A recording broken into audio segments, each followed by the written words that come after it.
नमस्कार, अपना बिहार देख रहे हैं आप और मैं हूं आप सबके साथ अनूप। खबरों की शुरुआत करते और सबसे पहले बात शक्ति सिंह गोहिल की। कांग्रेस के बिहार प्रभारी शक्ति सिंह गोहिल ने पद से हटने की गुजारिश की है। उन्होंने पार्टी नेतृत्व से उन्हें इस दायित्व से मुक्त करने और कोई हल्की जिम्मेदारी देने का आग्रह किया है। राज्यसभा सांसद शक्ति सिंह गोहिल ने ट्वीट कर लिखा है कि निजी कारणों से मैंने कांग्रेस आलाकमान से गुजारिश की है कि मुझे कोई हल्की जिम्मेवारी दी जाए और बिहार के प्रभार से मुक्त किया जाए। गुजरात से ताल्लुक रखने वाले गोहिल 2 साल से ज्यादा वक्त हो गया उनका जब वो बिहार के कांग्रेस प्रभारी के रूप में वो काम कर रहे हैं। कांग्रेस नेतृत्व ने अप्रैल 2018 में शक्ति सिंह गोहिल को बिहार प्रभारी पद की कमान सौंपी थी। पार्टी को उम्मीद थी कि गोहिल बिहार कांग्रेस में बड़े बदलाव कर जमीनी स्तर पर पार्टी को मजबूत बनाएंगे। हालांकि अभी तक ऐसा होता नहीं दिखा है। तो देखिए, शक्ति सिंह गोहिल ने कहा है कि वो निजी कारणों से ये गुहार लगा रहा आलाकमान से कि उन्हें बिहार प्रभारी की जिम्मेदारी से मुक्त किया जाए और कोई हल्की जिम्मेदारी दी जाए। हालांकि अब इसके पीछे सच क्या है, इसे लेकर सवाल उठाया जा रहा है, क्योंकि राजनीति में निजी कारणों से कोई भी इतना बड़ा फैसला नहीं ले सकता है। कोई ना कोई वजह जरूर है, या फिर बिहार की हार हो या फिर कोई और वजह, लेकिन इस वजह को ढूंढने की कोशिश भी लगातार की जा रही है। लेकिन ये गुहार जो है शक्ति सिंह गोहिल की बड़े संकेत भी दे रही है। सवालों के घेरे में कांग्रेस भी लगातार, कांग्रेस से आवाज भी उठती आ रही थी बिहार कांग्रेस से कि शायद बदलाव होगा, नेतृत्व परिवर्तन होगा, लेकिन उसके बावजूद ऐसा हुआ नहीं। इधर अप्रैल 2018 में बने बिहार कांग्रेस प्रभारी शक्ति सिंह गोहिल के नेतृत्व में बिहार में लोकसभा चुनाव हुआ। देखिए, 2019 में चुनाव में जो पार्टी को करारी हार भी मिली थी। लोकसभा चुनाव में बिहार में केवल 1 सीट जीत पाई कांग्रेस। 2020 में बिहार विधानसभा चुनाव में भी शक्ति सिंह प्रभारी थे विधानसभा चुनाव के और कांग्रेस 70 सीटों पर चुनाव लड़ी थी। और देखिए, इसके बावजूद 19 सीटों पर ही जीत लाई है कांग्रेस। देखिए, शक्ति सिंह गोहिल की राजनीति अब तक के बारे में हम आपको बता देते हैं। 1986 में शक्ति सिंह गोहिल ने अपनी राजनीति शुरू की है। गुजरात के भावनगर में युवा कांग्रेस में वो शामिल हुए। 1989 में गुजरात युवा कांग्रेस के महासचिव बने। गुजरात सरकार में वित्त, स्वास्थ्य, शिक्षा मंत्री भी रहे शक्ति सिंह गोहिल।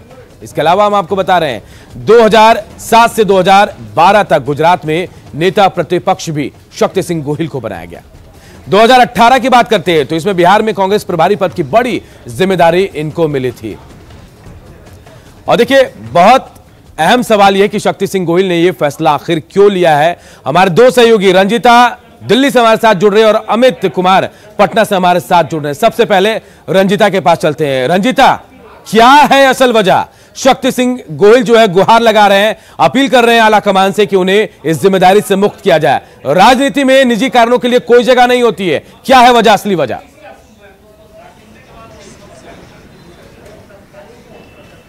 अमित, देखिए, शक्ति सिंह गोहिल ने कल शाम को ट्वीट के जरिए ये जानकारी मीडिया में बताई कि किस तरह से उन्होंने जो कांग्रेस आलाकमान है उनको पत्र लिखा है, उनसे ये गुहार की है कि पर्सनल रीजन की वजह से वो बिहार प्रभारी के तौर से पे नहीं रहना चाहते, कोई हल्की जिम्मेदारी देनी चाहिए।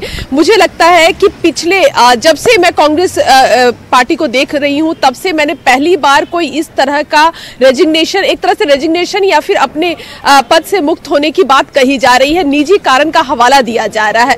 जिस तरह से आपने बताया कि 2018 से प्रभारी के तौर पर, बिहार प्रभारी के तौर पर शक्ति सिंह गोहिल रहे हैं। शक्ति सिंह गोहिल का जो 2 साल 2.5 साल का जो कार्यकाल रहा है, अगर उसकी बात की जाए तो लोकसभा चुनाव में बतौर प्रभारी ही उसी समय जो कांग्रेस की जो करारी हार हुई थी, टिकट बंटवारे से लेकर और कैंपेन से लेकर और नतीजे तक लगातार ये कहा जा रहा था कि कांग्रेस के जो नेता, चाहे वो प्रदेश के नेता हो या फिर केंद्र के नेता हो, उन्होंने सही तालमेल नहीं रखा और टिकट जहां कांग्रेस लड़ सकती थी, जहां कांग्रेस के उम्मीदवार जीत सकते थे, वहां टिकट ना लेकर ऐसी जगह से पार्टी ने टिकट लिया है जहां कांग्रेस का जनाधार ही नहीं रहा है। कुछ उसी तरह के आरोप इस बार विधानसभा चुनाव पर भी लगे। जब नतीजे दिखने लगे, जब ये दिखने लगा कि 70 सीटें पाने वाली कांग्रेस मात्र 19 सीटों पर सिमट गई है।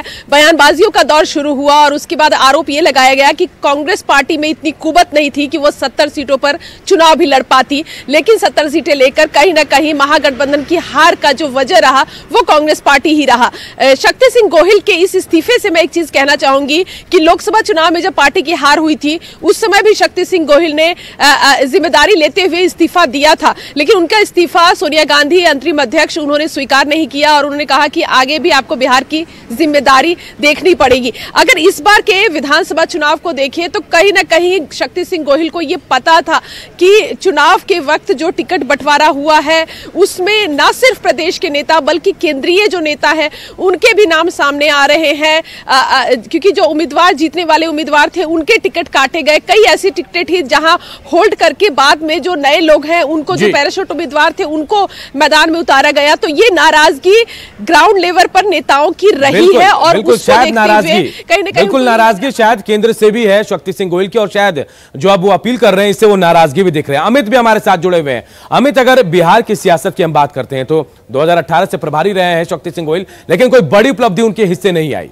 क्या इस वजह से भी मायूस है या फिर जो विरोध के स्वर उठे थे चुनाव के बाद, विधानसभा चुनाव के बाद परिवर्तन को लेकर, तमाम चीजों को लेकर, क्या उसकी वजह से वो अब पार्टी का पद ये छोड़ना चाह रहे हैं? क्या वजह मानी जाए अमित? देखिए बिल्कुल अनूप, जिस तरह की लगातार जो है वो प्रभार के तौर पे शक्ति सिंह गोहिल बिहार में काम कर रहे थे। विधानसभा की बात कर ली जाए तो जब टिकट बंटवारा हुआ था उस समय सबसे जोर का विरोध जो है वो शक्ति सिंह गोहिल के निर्णय को लेकर के हुआ था और कहा गया था कि शक्ति सिंह गोहिल ने जो है पार्टी को हित में काम नहीं किया है। तो बड़ी नाराजगी जो है वो यहाँ के नेताओं की देखने को मिल रही थी और यही वजह रही कि शक्ति सिंह गोहिल जो है उसके बाद बिहार बहुत कम आए, इक्के दुक्के बार ही आए। और ये भी कहा जा रहा है कि ये जो उन्होंने पेशकश की है, जो बातें उन्होंने रखी है ट्विटर के माध्यम से, वो कहीं ना कहीं उन चीज़ों को ध्यान में रखते हुए उन्होंने रखा है। हालांकि कांग्रेस के नेताओं से जब हमारी बात हुई तो उन्होंने कहा कि शक्ति सिंह गोहिल जो है वो लगातार अस्वस्थ चल रहे हैं, कोविड हुआ, उसके अलावा कई और बीमारियों से वो ग्रसित है, तो निजी कारणों से उन्होंने इस्तीफा दिया। लेकिन ये बात पचने की नहीं है, क्योंकि 2018 में वो प्रभारी बनाए गए, 2019 में लोकसभा चुनाव हुआ, 2020 में विधानसभा चुनाव हुआ। लगातार जो विरोध के स्वर जो है वो शक्ति सिंह गोहिल को लेकर के देखने को मिल रहे थे। तो कहीं ना कहीं शक्ति सिंह गोहिल जो है वो बखूबी भाप चुके थे कि बिहार में जाकर के प्रभारी के तौर पे काम करना अब मुनासिब नहीं है। वहां के जो कार्यकर्ता हैं, यही वजह है जो आप और रंजीता कह रही हैं, यही वजह है कि वो अब इस पद पर बने रहना नहीं चाहते हैं। और जो हवाला वो दे रहे हैं लगातार के निजी कारणों से, ऐसा कोई निजी कारण शायद नहीं हो, जैसा आप और रंजीता बता रहे हैं। बहुत बहुत शुक्रिया इस तमाम जानकारी के लिए। तो देखिए, शक्ति सिंह गोहिल ने जो भी फैसला लिया उसके बाद अब प्रतिक्रियाएं भी सामने आ रही है। शक्ति सिंह गोहिल की अपील के बाद एनडीए ने कहा कि कांग्रेस अपना जनाधार खो चुकी है, ऐसे में नेता क्या करेंगे, वही आरजेडी और जेडीयू ने स्वास्थ्य कारणों को इसके पीछे वजह बताया। बिहार संभालना सबके बस की बात नहीं है और कांग्रेस तो बिहार में जिस तरीके से पानी पी रही है और यहाँ तेजस्वी यादव के पिछलग्गू होकर राजनीति कर रही है, तो उसमें शक्ति सिंह गोहिल हो, राहुल गांधी हो, किसी का कुछ नहीं चलने वाला है। यह बहुत खुशी की बात है कि कांग्रेस रियल हाईटेक पार्टी हो गई है। अब सोशल मीडिया पर ही वहाँ जिम्मेदारी लेने देने और जिम्मेदारी से मुक्त करने की बात होने लगी है। ठीक है, जितने भी महागठबंधन के नेता केवल ट्वीट करते हैं फिर सो जाते हैं, क्योंकि पब्लिक में इनको जाना नहीं है, पब्लिक से कोई मतलब नहीं है, उनके दुख दर्द को बांटना नहीं है। ये ट्विटर बबुआ लोग हो गए। लेकिन शक्ति सिंह गोहिल ने तो इस पदमुक्त करने की मांग की है। निश्चित तौर पर देखिए, उनकी नैतिक जिम्मेवारी बनता है, उस नैतिक जिम्मेवारी को निभाते उन्होंने अपने बात को रखा है। देखिए, वो उनकी व्यक्तिगत इच्छा है। नेता के तौर पे, बिहार के प्रभारी के तौर पे उन्होंने बेहतर काम किया है। अब वो उनका स्वास्थ्य शायद अलाउ नहीं कर रहा होगा। कोरोना से वो बहुत ग्रसित रहे हैं, कोरोना के बाद कई इन्फेक्शन से वो परेशान हैं। तो उनका व्यक्तिगत मामला है और राष्ट्रीय नेतृत्व का बीच का मामला है। इसमें क्या बुराई है? अगर उस स्वास्थ्य कारणों से बड़ी जिम्मेवारी नहीं संभाल पा रहे हैं और वो चाह रहे हैं कि हमें दूसरी कोई छोटी जिम्मेवारी दी जाए, तो ये किसी को भी अधिकार है। और बात एक बड़ी खबर के करते हैं। गोपालपुर के जेडीयू विधायक का विवादित बोल सामने आया है। जेडीयू विधायक गोपाल मंडल का बयान सामने आया। उन्होंने कहा कि मेरे कारण बीजेपी का प्रत्याशी हारा है। गोपाल मंडल जिन्होंने बयान दिया विधायक है जेडीयू के, मैंने प्रचार नहीं किया इसलिए गोपाल मंडल ने कहा कि इसलिए भागलपुर का जो प्रत्याशी था बीजेपी का वो हारा है। प्रत्याशी रोहित ने मुझे नमस्कार तक नहीं किया, ये बड़ा और विवादित बयान दिया है। देखिए जेडीयू विधायक ने पीएम के मंच पर रोहित पांडे ने मुझे टोका तक नहीं, और यही वजह है कि रोहित पांडे को हार का सामना करना पड़ा है। विधायक का वीडियो ये जो है वो तेजी से वायरल हो रहा है।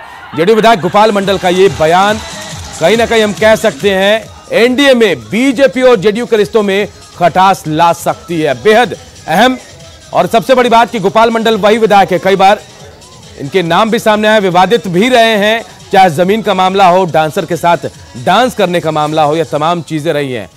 तो ये बड़ा बयान दिया है विधायक ने, गोपालपुर के जेडीयू विधायक हैं, और इनके विवादित बयान के बाद अब यह भी कहा जा रहा है कि हो सकता है बीजेपी और जेडीयू के रिश्तों में खटास है। गोपाल मंडल इन्होंने कहा कि मेरी वजह से भागलपुर का जो बीजेपी प्रत्याशी है वो आ रहा है, मैंने प्रचार नहीं किया उनके लिए इसलिए आ रहे हैं। प्रत्याशी रोहित पांडे ने मुझे नमस्कार तक नहीं किया था, और पीएम के मंच पर रोहित पांडे ने मुझे टोका तक नहीं, इसकी वजह से इन्होंने प्रचार नहीं किया। और ये जो बयान है, ये वीडियो इसका जो है वो तेजी से वायरल भी हो रहा है। और विधायक ने आखिर क्या कुछ कहा है, जरा आप खुद देखिए और सुनिए। तो विधानसभा हम जीत देंगे मुख्यमंत्री जी, मैं ये कहा था भाई 100 प्रवक्ता उच्च विद्यालय में, मैंने कर दिखाया। अगर सीट लूट किया है नाथनगर का आला कमान के गलती के कारण, अगर सीट लूट किया है भागलपुर का तो पांडे, रोहित पांडे, वो प्रधानमंत्री मंच पर हमको टोका नमस्कार नहीं किया, उसका प्रचार है। बाकी तिरुपति में ललन पासवान का मैंने प्रचार किया, कहलगांव में पवन यादव का प्रचार किया, और सुल्तानगंज में मैंने ललित प्रोफेसर का प्रचार किया, और यहाँ पर तो शैलेंद्र का प्रचार किया। हम तो अपने प्रचारक थे और हार गया भागलपुर तो भाजपा का खरीदा हुआ सीट हार गया। उनको रोहित पांडे को घमंड हो गया, प्रधानमंत्री का गया जीतिए गया, हमको टोका तक नहीं। मतलब रोहित पांडे कौन है, वैसा कहीं ब्राह्मण होता है, टिक लहरा नाटा ऐसा काला ऐसा इतना बड़ा टिक, मुंह में बोल नहीं, कोई कमाल नहीं। अरे चाहिए एमएलए बनने के लिए, एमपी बनने के लिए दमक मसल होना चाहिए ना, लेकिन कुछ नहीं था, मुंह में बोल नहीं था, कभी उनको टोका नहीं, उसका प्रचार ही नहीं किए। प्रचार कैसे करके डालों में विश्वास होना चाहिए। हम अपना आदमी उसी इलाके से उठाते थे मोटरसाइकिल से, कहते थे फलाने भगवान से कोई बात करा दो। तो देखिए यही वो बयान है जिसके बाद हम भी कह रहे हैं कि शायद इसके बाद बीजेपी और जेडीयू के रिश्तों में खटास आएगी। चलिए आपको जेडीयू विधायक गोपाल मंडल के बारे में बताते हैं कि कैसे विवादों से उनका पुराना नाता रहा है। लड़कियों के साथ वो ठुमके लगाते भी नजर आ चुके हैं। जी हाँ, इसके अलावा भी हम आपको बता रहे हैं कि ये वीडियो भी वायरल हुआ है, ऑर्केस्ट्रा में डांस करते भी दिखे हैं गोपाल मंडल। इसके अलावा देखिए जमीन को लेकर भी काफी विवादों में गोपाल मंडल रहे। डीवीसी कॉलोनी की भी बात कही जा रही थी, डीवीसी कॉलोनी स्थित गेस्ट हाउस जो है उस पर भी कब्जे का उनके ऊपर आरोप लग चुका है। हाउसिंग बोर्ड कॉलोनी के आवासीय परिसर पर भी कब्जे का आरोप उनके ऊपर लगा, यानी एक दो नहीं कई विवाद ऐसे हैं जिनसे उनका नाता जुड़ चुका है। और ऐसे में अब ये बयान जो है उनका कहीं ना कहीं मुसीबत बन सकता है, जेडीयू के लिए भी उनके लिए भी। आनंद हमारे सहयोगी हमारे साथ इसी खबर पर सीधे हमारे साथ जुड़े हैं। आनंद, कल तक कहा जा रहा था बीजेपी के तरफ से कि हाँ जेडीयू के जो सहयोगी है उनकी वजह से हमारी हार हुई, लेकिन यहां तो बात बिल्कुल अलग हो गई है। जेडीयू विधायक कह रहे हैं कि उनकी वजह से भागलपुर का प्रत्याशी हारा है। क्या रिश्तों में खटास आ सकती है इस बयान से बीजेपी और जेडीयू के रिश्ते में? बिल्कुल अनूप, आपने देखा होगा कि जब राष्ट्रीय कार्यकारिणी की बैठक जेडीयू की हो रही थी और उसमें कई सारे नेताओं ने एक आरोप लगाया था बीजेपी पर कि बीजेपी ने उन्हें सहयोग नहीं किया, जिसकी वजह से उनके पार्टी को इतनी करारी हार मिली और कई सारे सीट हार गए जेडीयू के उम्मीदवार। लेकिन अब जब जेडीयू के एक बड़े नेता ने खुलेआम कह दिया है मंच से कि हाँ उन्होंने बीजेपी उम्मीदवार के खिलाफ काम किया है, तो अब बैकफुट पर जेडीयू नजर आ सकती है, क्योंकि अब तक बीजेपी के किसी भी नेता ने खुलेआम तौर पे ये नहीं कहा था कि हमारी वजह से जेडीयू के उम्मीदवार को हार मिली। लेकिन अगर जेडीयू किसी बड़े नेता ने ये दावा कर दिया है वो भी खुले मन से कि हाँ मैंने बीजेपी उम्मीदवार के खिलाफ काम किया है, मेरी वजह से बीजेपी उम्मीदवार को हार मिली है, तो एक नया राजनीतिक तूफान बन सकता है बिहार के सियासत में, खासकर बीजेपी जेडीयू के बीच में। और वो भी तब जब जेडीयू बीजेपी के संबंध में जब अरुणाचल प्रदेश का जो एमएलए का मामला हुआ था उसके बाद जो खटास बढ़ी थी, उसके बाद मुख्यमंत्री तक को सफाई देनी पड़ी थी कि सब कुछ ठीक है। लेकिन अब ये ताजा मामला जो हुआ है निश्चित तौर पर बीजेपी को कहीं ना कहीं मौका दे देगा। कई सारे बीजेपी के ऐसे नेता थे जो इस तरह के सवाल पूछने पर थोड़े अनकंफर्ट महसूस करते थे, लेकिन अब उन्हें एक मौका मिल गया है कि गोपाल मंडल के बहाने वो जेडीयू पर यह कह सकते हैं कि अगर जेडीयू के किसी नेता ने अगर इस तरीके से बयान दिया दोबारा तो शायद बीजेपी नेताओं को बड़ा मौका मिल गया है कि जेडीयू पर पलटवार करने के लिए। तो जाहिर सी बात है बिहार की सियासत में गोपाल मंडल ने जो बयान दिया है उससे फिर से राजनीतिक सरगर्मी तेज हो सकती है। और जेडीयू के प्रदेश अध्यक्ष वशिष्ठ नारायण सिंह साहब से कुछ देर पहले हमने इस बारे में जानकारी मांगने की कोशिश की तो उन्होंने कहा कि वो पूरे मामले की जानकारी मांग रहे हैं, गोपाल मंडल से भी वो बात करने की कोशिश कर रहे हैं और पूरा मामला कैसे सामने आया है उस बारे में भी वो जानकारी लेने की कोशिश करे। तो जाहिर सी बात है जेडीयू के जो आलाकमान है उनके लिए भी ये असहज की स्थिति हो गई है। बिल्कुल आनंद, तय है कि अब इस बयान के सामने आने के बाद अब कहीं ना कहीं बीजेपी की तरफ से या फिर दूसरे पार्टी या विपक्ष की बात करे, आरोप प्रत्यारोप भी लगेंगे और उसके बाद क्या कुछ होगा ये देखने वाली बात होगी। बहुत बहुत शुक्रिया इस जानकारी के लिए आनंद आपका। और चलिए बात गोपालगंज की करते हैं। गोपालगंज में नल जल योजना में भारी अनियमितता बरती गई है। निर्माण कार्य में घटिया क्वालिटी के पानी टंकी और पाइप का इस्तेमाल हो रहा है। फुलवरिया प्रखंड के चमारी पट्टी पंचायत के वार्ड नंबर 6 में एक पानी की टंकी पानी भरने के दौरान ही फट गई और देरी टंकी अभी ऊपर रखी हुई है और आरोप यह लग रहा है कि टंकी का निर्माण में भारी अनियमितता बरती गई है। इस मामले की जांच रिपोर्ट आज आएगी। वीडियो ने बताया कि रिपोर्ट आने के बाद इस पर कार्रवाई भी की जाएगी।